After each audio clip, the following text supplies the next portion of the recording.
Ayun. So, ay, ang init.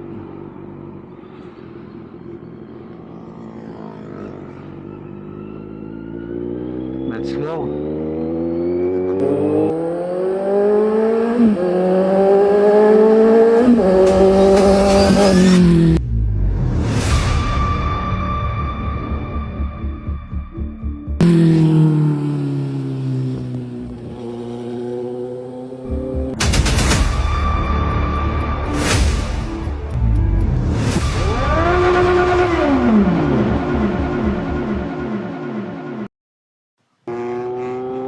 Hola amigo, nagbabalik ang inyong lingkod.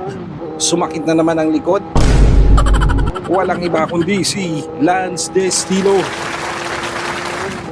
Sa nakarang video nga natin, umakyat tayo ng Mount Rehino. At ngayon, samahan nyo kami ng aking OBR papunta sa Mount Samat. Kung mapupunan nyo, ay bundok na naman ang ating pupuntahan. Pero wala po kaming planong mamundok. Gusto lang namin makita ang magandang tanawin mula sa itaas.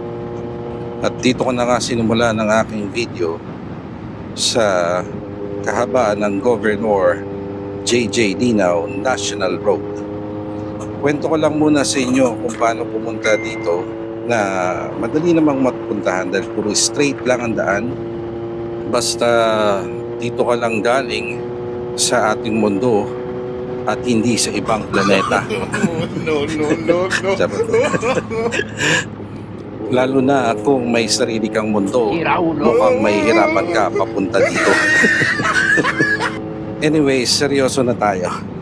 So, pagka galing ka nga ng Balintawak at ikaw ay kailangan pumasok lamang sa NLEX, kung ikaw naman ay galing ng Bulacan, kailangan mo rin mag-exit at pumasok sa NLEX. At ito ay diretso-diretso lamang papunta ng San Fernando exit. Pagdating mo ng San Fernando exit, kakana ka doon para naman pumunta sa Jose Abad Santos Avenue. So, babiyahe ka ng mga 58 kilometers mula sa toll gate ng San Fernando. Tapos dire-diretso papunta naman ng Governor J.J. Dinaw National Road. So doon ay kakanan ka rin at mga 7 kilometro siguro ang layo mula doon sa kakaliwaan mo naman papuntang Mount Samat. So pagpasok mo ng Mount Samat Road, dire-diretso lang yon at tutumbukin mo na ang Mount Samat Shrine. Palagay mo, kain na tayo. 11:41 na eh. Ayun, para may Chowking. At least aircon o KFC tayo. Chowking na lang. Sige. Dito nga guys, kinausap ko na si Mrs. na kumain na kami ng tanghalian dahil malapit na kami sa destination. Kaya naisip ko na rin magpagas para wala akong worry sa daan. After noon ay sumunod na video dito ay makikita nyo na kami na nasa loob kami ng classroom. Hindi po, joke lang. Yung orientation room para sa mga visitors ng Mount Samat. Doon ay i-discuss nila kung ano ang pwede at di pwede sa loob ng Mount Samat.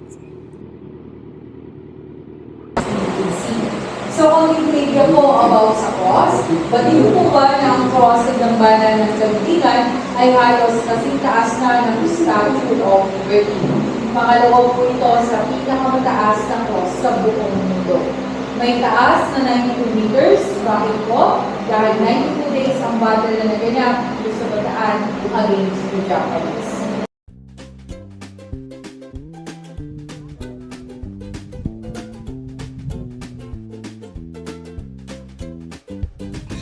At ito na nga mga ka-estilo, Samahan nyo na kami maglakad sa initan.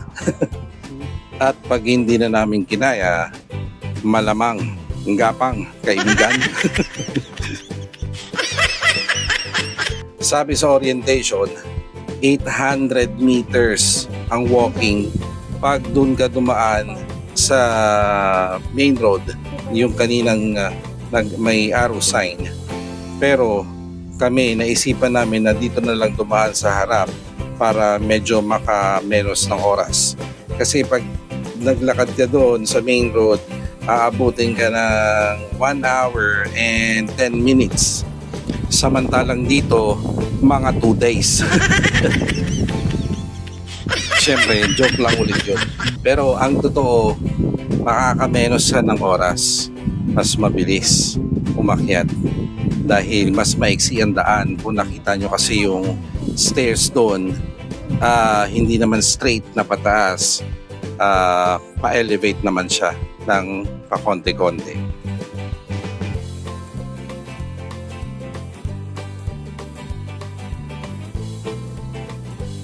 Konting trivia lang ulit. Ang dambana ng Kalgitingan nga ay itinayo noong 1966 at binuksan ito sa publiko noong 1970. Ito ay may taas na 92 meters dahil nga sa 92 days yung gera ng mga soldiers noon na lumaban na para sa freedom ng Bataan.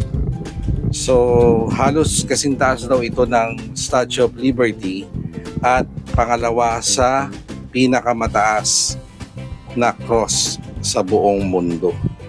Imagine that. Sayang nga lang dahil yung elevator dito ay hindi na gumagana at dahil may edad na rin ang structure na to, medyo nakakatakot na rin siguro umakyat. Pero sana na-maintain nila or na-renovate para mas lalong, alam mo yun, ma-enjoy ng mga tao at mga turista na pumupunta dito. Dito nga din pala sa loob ng Mount Samat ay wala silang trash can at hindi ka pwede magdala ng pagkain sa loob. Ang pwede mo lang dalahin ay ang mga drinks, juice, tubig, ganyan. Pero kailangan yung basura mo i-take home mo rin. Tama naman para mapanatiling malinis yung lugar at kaaya-aya. Tapos, bawal din syempre dito daw mag-TikTok at mag-Zumba.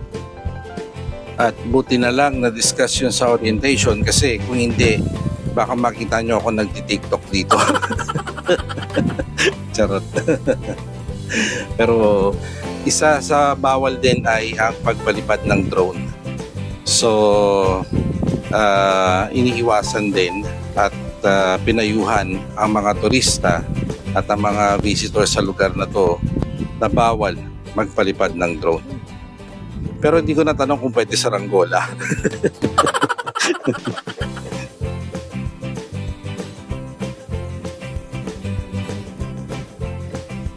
Dito nga sa part na to ay bababa na kami.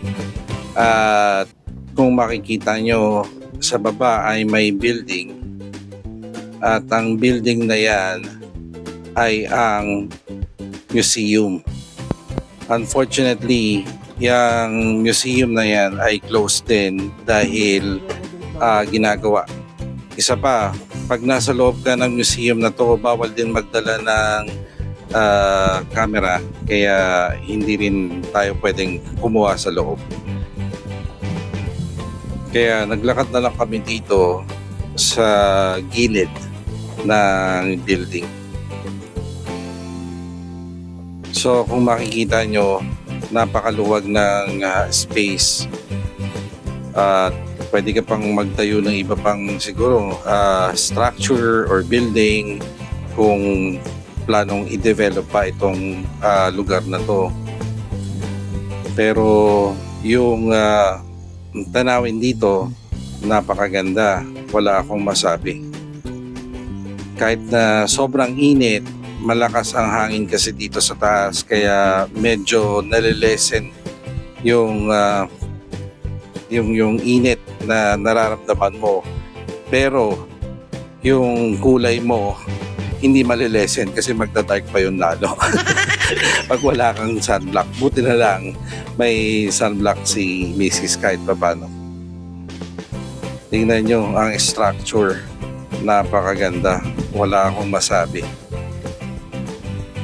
Feeling ko nung naglalakad ako dito, isa ako sa mga sundalo na lumaban para sa kalayaan ng Bataan. At syempre, bago kami umalis, nagpicture muna kami.